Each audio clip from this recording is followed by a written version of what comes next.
안녕하세요. 저는 이정우입니다. 올해 68살이 되었습니다. 제가 이렇게 사연을 보내는 건 요즘 제 인생에서 가장 큰 낙이었던 독서를 계속할 수 있을지 고민이 되기 때문입니다. 저는 평생 책을 사랑했던 사람입니다. 어릴 때부터 책 읽는 것을 좋아해서 동네 도서관이 제 놀이터였죠. 고등학교 때는 국어 선생님이 되고 싶었지만 집안 형편이 어려워 대학에 진학하지 못했습니다. 그래서 일찍 사회생활을 시작해 인쇄소에서 일하게 되었습니다. 비록 선생님은 되지 못했지만 책과 관련된 일을 한다는 사실에 만족했죠. 그렇게 30대 초반까지 인쇄소에서 일하다가 전자출판이 시작되면서 컴퓨터 관련 기술을 배웠습니다. 그때부터 디지털 인쇄 분야로 전환해 출판사의 디지털 인쇄 담당자로 일했습니다. 그 덕분에 평생 책을 가까이 할 수 있었고 퇴직한 지금도 하루에 한두 시간은 꼭 책을 읽었습니다. 제 아내 김미숙은 저보다 2살 어린 66살입니다. 아내는 저와 달리 활동적인 성격이라 퇴직 후에도 집에 있는 것을 못 견뎌해 아파트 단지 내 작은 카페에서 파트타임으로 일하고 있습니다. 주 20시간 정도 일하면서 월 80만 원 정도 받는데 그마저도 즐겁다고 하네요. 우리 부부는 슬하에 아들 하나를 두었습니다.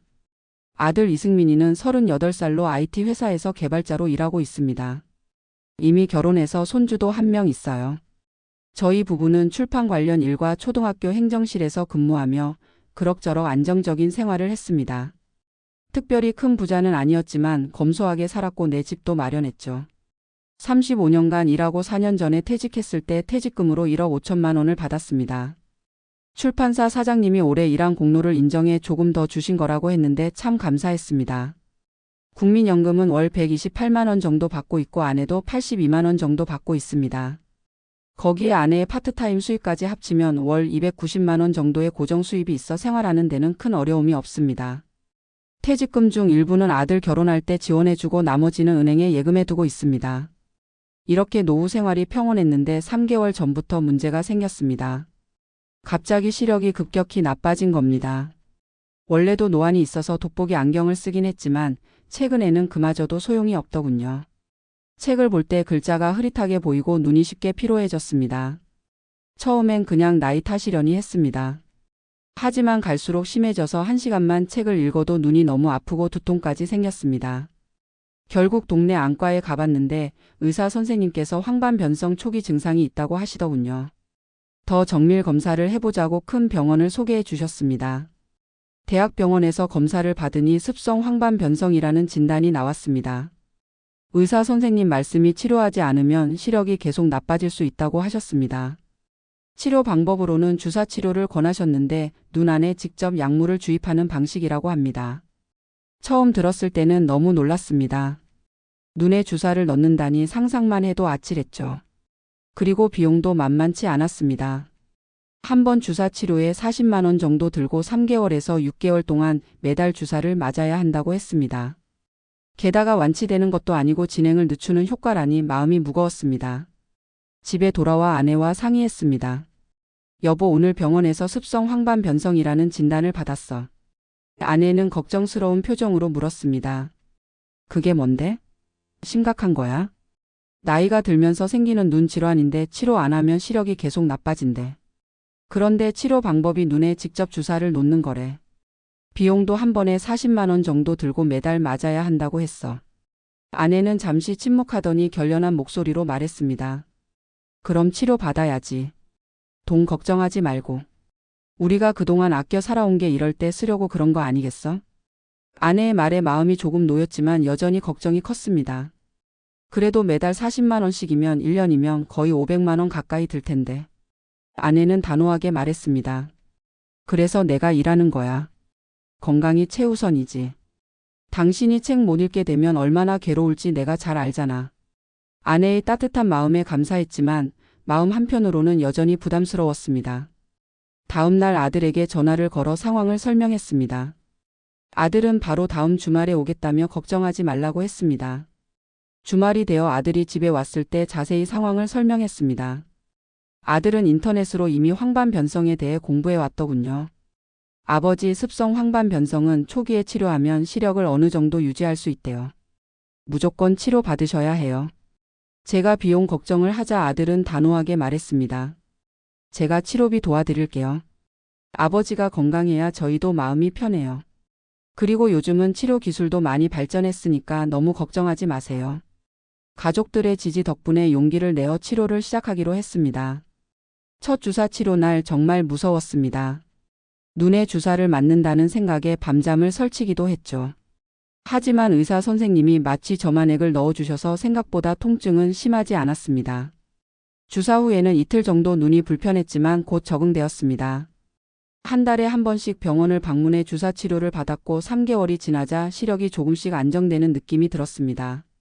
물론 예전 같지는 않았지만 그래도 완전히 시력을 잃을 거라는 두려움은 조금 줄어들었습니다.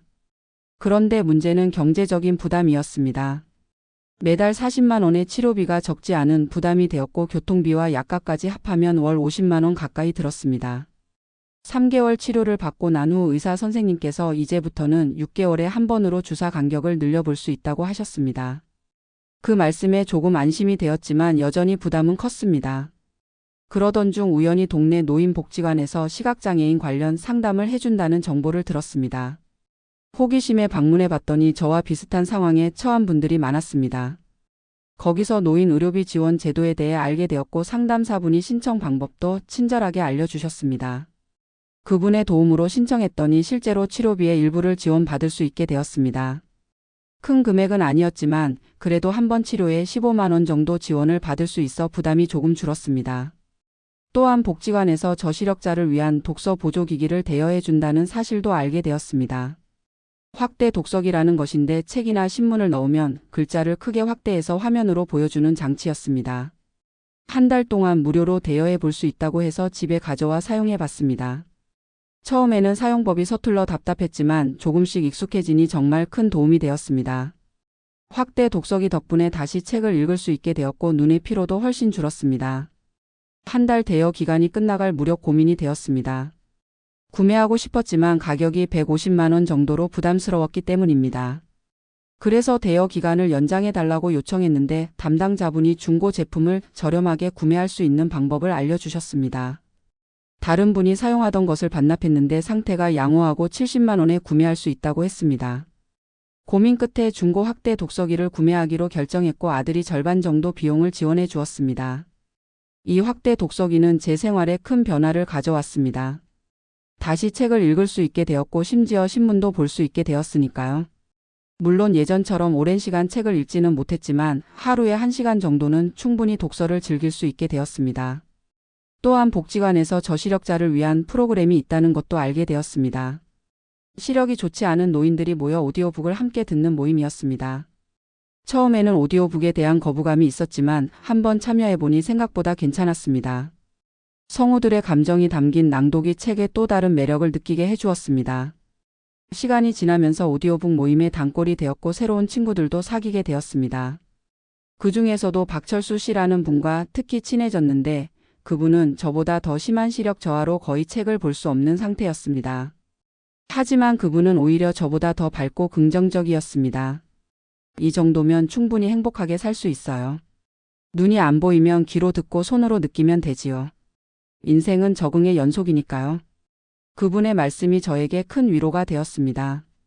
시력이 나빠진 것은 분명 불행한 일이지만 그것이 제 삶 전체를 불행하게 만들 필요는 없다는 것을 깨달았습니다. 그렇게 6개월이 지나면서 저는 점점 새로운 상황에 적응해 갔습니다. 확대 독서기와 오디오북은 제 독서 생활을 계속할 수 있게 해주었고 복지관에서 만난 새 친구들 덕분에 사회적 관계도 오히려 더 넓어졌습니다. 시력 저하는 여전히 진행 중이지만 이제는 그것을 받아들이고 제 삶의 일부로 수용하게 되었습니다. 지난주에는 손주가 놀러 왔을 때 제가 오디오북으로 동화를 들려주었습니다. 할아버지가 읽어주는 것보다 이게 더 재밌어요.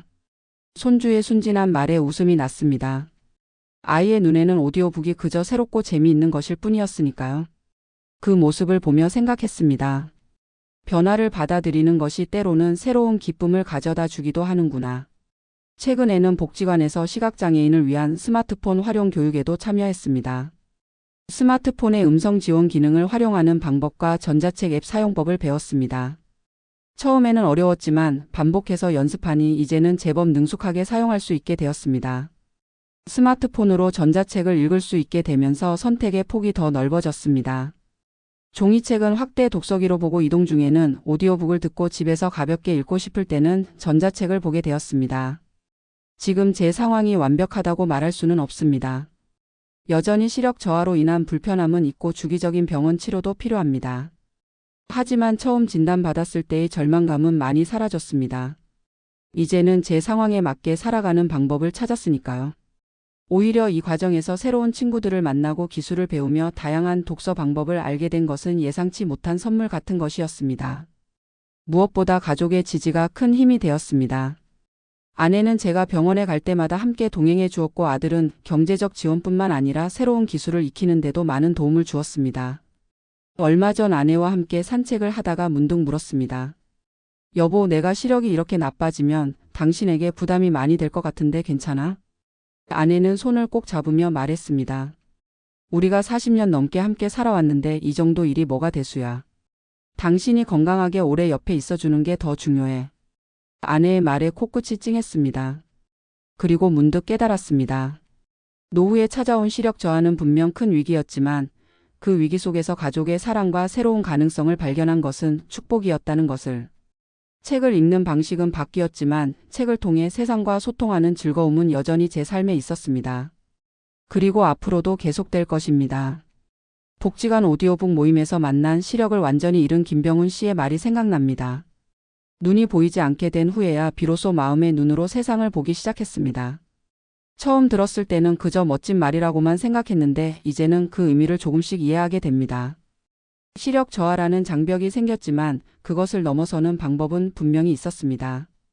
그리고 그 과정에서 예전에는 미처 보지 못했던 것들을 발견하게 되었으니까요.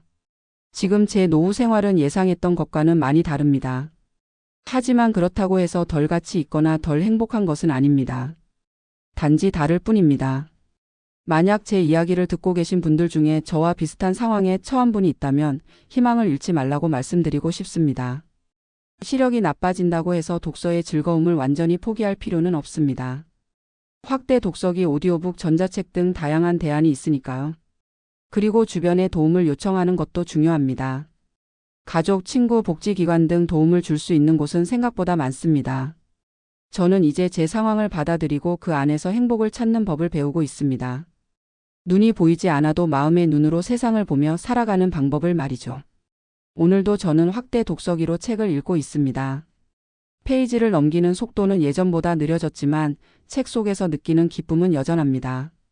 아마 앞으로도 시력은 더 나빠질 수 있겠지만 저는 계속해서 책을 통해 세상과 소통할 것입니다. 방법은 달라져도 독서의 즐거움은 계속될 테니까요.